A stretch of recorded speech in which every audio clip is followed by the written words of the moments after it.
ഞങ്ങൾ പിന്നെ കുറേ നേരം ഞങ്ങളെല്ലാവരും കൂടി വട്ടം വളഞ്ഞ് വർത്താനമൊക്കെ പറഞ്ഞിരുന്നു. എനിക്കൊരു കാര്യം കൊണ്ട് കേട്ടോ, എൻ്റെ വീട്ടിൽ ആര് വന്നോട്ടെ, ആര് വന്നാലും എനിക്ക് എൻ്റെ ആൽബമൊക്കെ കാണിച്ചു കൊടുക്കണം.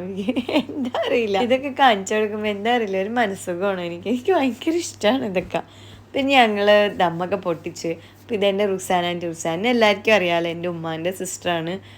സാൻഡി ഞങ്ങൾ കൂടെ തന്നെ എപ്പോഴും ഉള്ളതുകൊണ്ട് എൻ്റെ ഫാമിലിയിലും ഞങ്ങളെ എല്ലാ ആവശ്യങ്ങൾക്കും റുസാൻ്റെ ഒരു പ്രസൻസ് എപ്പോഴും ഉണ്ടാവാറുണ്ട്. അപ്പോൾ ദമ്മ് പൊട്ടിച്ചത് അങ്ങോട്ടും ഇങ്ങോട്ടൊക്കെ മാറ്റണ ഒരു പരിപാടിയില്ല, അതൊന്നും എനിക്കറിയില്ല. അപ്പോൾ അതൊക്കെ റുസാനെ തന്നെ ഏൽപ്പിച്ച്